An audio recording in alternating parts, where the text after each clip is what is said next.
Well, the surveillance program that's been rolled out across the world, particularly with us, gets my attention every few minutes as one peculiar event after another occurs on our telephones, be they landlines, mobiles, or mobiles, or the internet. We have a lot of strange stuff happen. Mm-hmm. So that's almost old hat, which of course is by design. Right. And that's what we do. We get bored with stuff. We want our talking points. We want to be scared for a minute, but not too scared, because if they scare us too much, we'll panic, and they don't want that. Something might change if we panic too much. Mm-hmm. So that combined with it's just all this stuff hitting. There's not really one conspiracy. It's this is the time, in my opinion, in human history when all of these things that have been sitting on the stove, just simmering, are now about to be removed from the stove and fed to us. The surveillance state. All this stuff flying around in the sky that too many people have seen, too many people have photographed, too many people have had contact with stuff that doesn't originate here on planet Earth. I mean, if people go to YouTube and just type into the search bar, President Truman mentions flying saucers, then you'll see President Truman sit there in his chair and sort of, not even glibly, but just actually, it's a cross between supreme sobriety and glibness, as there's always something going on, flying saucers and things like that, and highest levels of the military are looking into it, I understand. In 1952, there was this huge thing they call a UFO flap, and they were flying around all over the place over there. Everybody saw them, but people get over it. And see, they understand that the citizenry doesn't, they know this, but unless they're reminded, they won't think about it, and they should. These people who are up there running the big programs with the big ideas for everybody, they got nothing to do all day except work on these ideas, and they do. Tirelessly, day and night, lots of them. Phone calls and emails going back and forth all the time. Using real encryption, not consumer-level encryption, which can be broken in about, 10 seconds or less. If they have computers up there on Wall Street that can make trading decisions in a nanosecond, then, I wonder what the security services have. Much better stuff than, there are several levels of that. There's the really, really top level. They have access to stuff that we haven't even dreamed of yet, but geniuses in the past have dreamed it up and brought it into a realized form, and it's in use. And then you have the ones that we know about, which are like the Congress and the President and the Joint Chiefs. That's second level stuff there. They're not giving the orders. They're taking them. They can only operate within certain, parameters, but they're still taking orders. Yeah. And and when you get hit with all this stuff, there's been increased UFO activity all over the world the last couple of years, especially. They always hang out as soon as nuclear tensions get high, and they do just every once in a while. They start hanging out around the nuclear defense bases, they call them. They're actually, nobody calls their base a nuclear offense base or a nuclear attack base. They try and, give it a little bit nicer title. It's a nuclear defense base. Oh, gotcha. So we're the good guys. Oh, always. Oh, right. Understood, right? They, see, that's back burner stuff. It should be front burner stuff. And they always run from it. You send a fighter up there, and it just shuts off the weapons panel and flies off. I guess they don't want to talk. But anyway, they send us a message every once in a while. I talked to those guys, all three of them. Nick Pope, that was on the Ministry of Defense's UFO desk for several years, and then John Burroughs and Jim Peniston. And one of those guys walked up to this craft that came back twice to RAF Bentwaters, and put his hand on the thing and wrote down all this binary code that he was seeing in his vision like a day or two later. wound up with 16 pages of it and made it into a big deal. And this Colonel Charles Halt, the base commander, said, "I got to see this thing. I know this is Bravo Sierra is what this is. And I want to go see what this is." And you can hear it in his voice. He carried this little tape recorder, this little pocket recorder with him. This is 1980, so that wasn't much of a stretch. And you can hear it in his voice that he's just a little bit concerned. This is a real hardcore military man, and he's just a little bit worried about this thing he's looking at. So it's undeniable that they exist. Okay, fine. So we're not really interested in that. It's like, that's woo-woo still.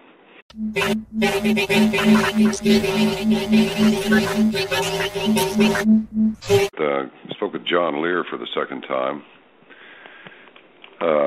since I was doing this radio game. Actually, I could tell you a little bit about that too, just to clear up a couple of misnomers, although they're not misnomers. Maybe it's misinformation, but it's not all that important.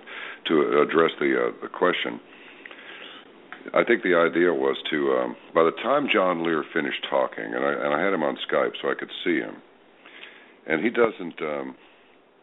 just doesn't strike me as some crazy guy who's just making this stuff up because he's mean-spirited and he just wants to spread misinformation. He's got his stuff dialed in really, really to some seriously tight tolerances. And he said that no, that's there's all kinds of stuff that's observable on the moon. And he said nobody went to the moon. He said it was all nice. He said Kubrick shot it in England, right, and everybody that was associated with it was gotten rid of. And that's just how it was. And that there's a real space program, and there's the one that everybody knows about. He said there are. He said the far side of the moon is occupied and has been for a long time, and I asked him about it being hollow and so forth, and he said parts of it are hollow, much like Earth. It's not like completely hollow, but yes, they exerted a force against it. I can't remember. He said it was explosive or something else, but and it caused it to ring for quite a long time. He said so it's artificial.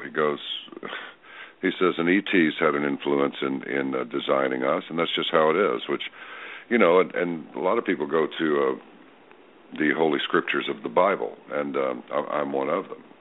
And you find that there's so much of that stuff that tracks right with the reality that we've been experiencing over the years. And if you, it's a very, in my opinion, a very heavily coded book, where it gives the impression that it's just flowery language and it's this and that. It's actually quite scientific on many levels, but you just have to allow yourself to be willing to understand something that doesn't appear clearly to be understood. It's not just, you have to follow the words, not just the words, but what they imply rather than they openly state. It just suggests a multitude of things. And of course, you can shape your facts any way that you want, particularly ones that you can't prove. But I avoid that stuff, and it's just, there's a very strong case for, and it even states in Scripture, your bloodline's clean, so I want you to gather a bunch of people, your family together, and you get these animals going, because I'm going to flush the grand toilette big time, because effectively what the Bible is saying is the DNA has been corrupted by those that came from elsewhere down here, and it's out of control. I got to get rid of it. I mean, why would somebody write, your bloodline's pure and the rest of it's not, so we're going to have to do something about this. So get in that boat. And, they think they found it. And I mean, look how long there were kids in my class that, I was the one who did it. But what made them pure? It was the sinning or following orders from God? That seems to have been right? It was more like curse. Well, no, it was more like, it's almost as though, you'll hear people say everything is in the blood. Everything. Memory. Cellular memory, past life memory, and all that stuff. That I believe. All kinds of stuff, And he just said, you're according to the book. I mean, and I'm not a biblical scholar, but as the story goes, it's like your bloodline is pure, and so it's uncorrupted. You don't have anything. Nothing got over the wall. Right. That, I mean, he didn't say your DNA has not been contaminated 3 generations ago by this one or that one or the other one. But that's what's implied. If you're willing to think that it's possible that that's what was being said, then it makes absolute sense.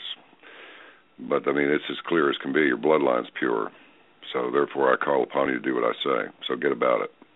And he had a lot of years to build it. And there are records. There are physical records of that flood. And then we go over to the Nephilim.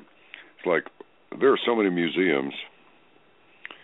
There are so many museums around the world that have these giants. They're like 14, 16, 18 left behind skeletons that long, 18 feet, 16 feet. There's a 16-foot guy laying next to a 14-foot tall girl, you know, and stuff like this. And this is not like some woo-woo uncommon thing. Those bones are all over the place. Right. But this museum, the Smithsonian, flatly denies that they ever received these samples. That L.A. Marzulli and a fellow named Brian Forster that's down in Peru submitted to them. Oh, we don't know where they are. I mean, look, there's something about this country that's way different. This landmass and the people who came here, whatever we've turned into now, I don't know. I don't know. I wish I did, but I don't. And there's nobody to ask right now, but I'm looking. So those are the sons. Sorry, I didn't mean to interrupt. They're the sons and daughters of these Nephilim, the fallen angels, or Anunnaki, or whoever you want to call them. Man, you can roll it into the elongated skull people down there. There are no. That ain't no head binding that caused that. Their heads are shaped like that. They got 6 fingers. You can see this. You can see the bones. It's not Bravo Sierra. It's real.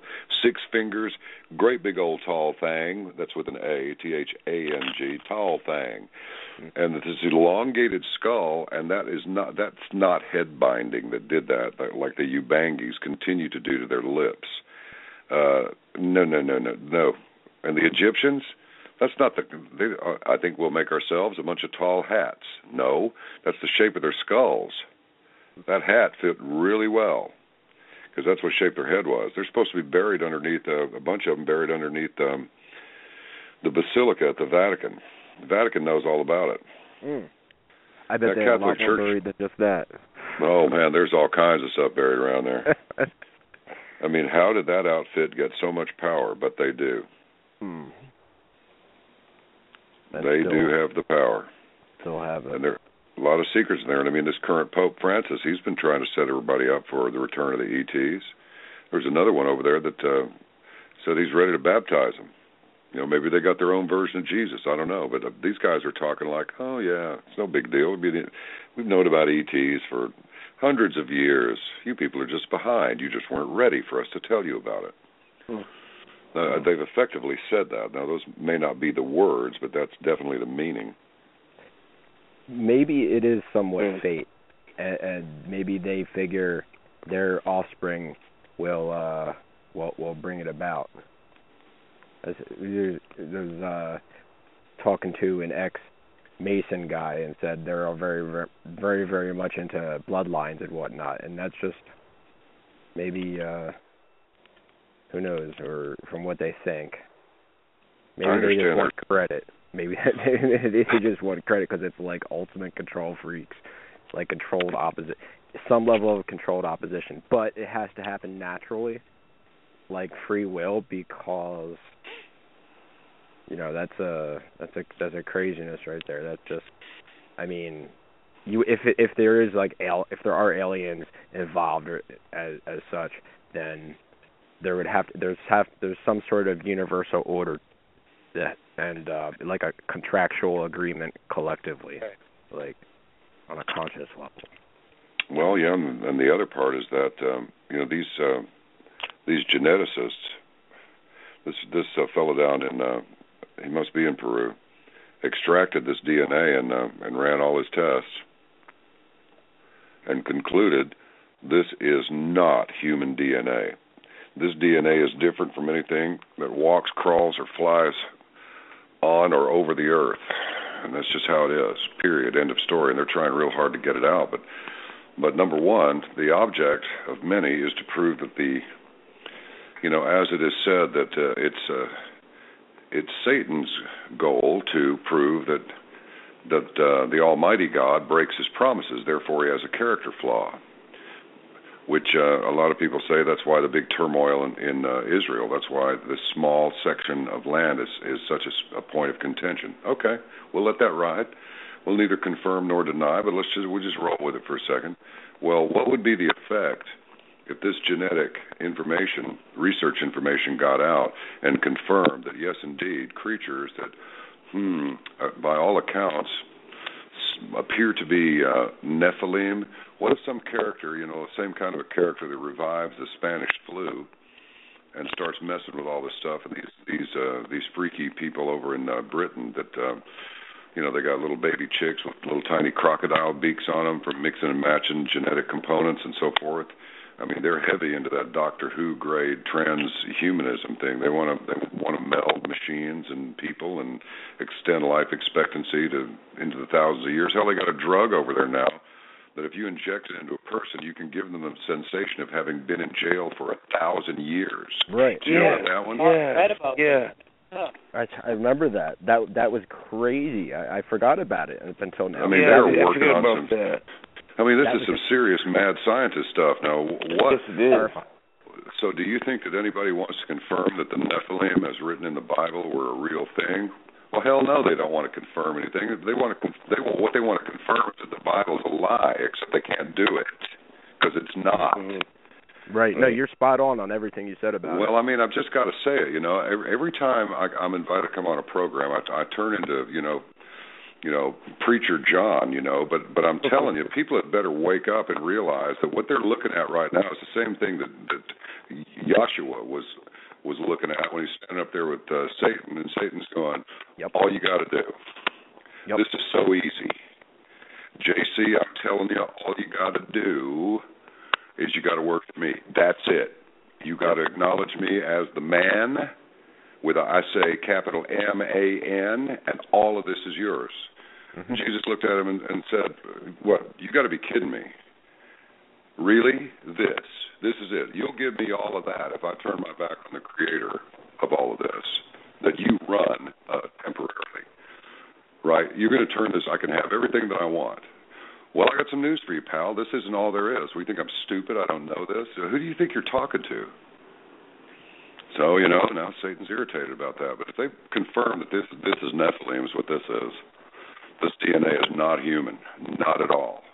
And a lot of the Bible, the fallen angels thing. That's the sons of God thing. Yeah, you were spot on about what you said earlier about it being accurate, like to a T, and the words.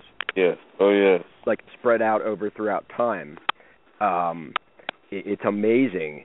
And if you take the essence of everything, the essence is really what it is. What you get from after reading it, and it's not like a direct word for word interpretation sometimes, but the sense of it is so real on every level, every story. So, well, it doesn't really even go to your mind; it goes to your heart. It really does. You understand. You understand it, even though the words are imperfect. You still get it. Right. I feel like as far as timeline goes, the only difference I feel is that the Adam and Eve were actually created in Samaria by the Anunnaki, and that was and then they gave us at that point from clay, and then and of course before that, millions of years, whatever. So God, where God lies on that dimension, all time happens at the same time. So that's second, or maybe it happens a lot slower or faster, excuse me. And so over a day of 7 days, perhaps, it took like so many days for life to manifest.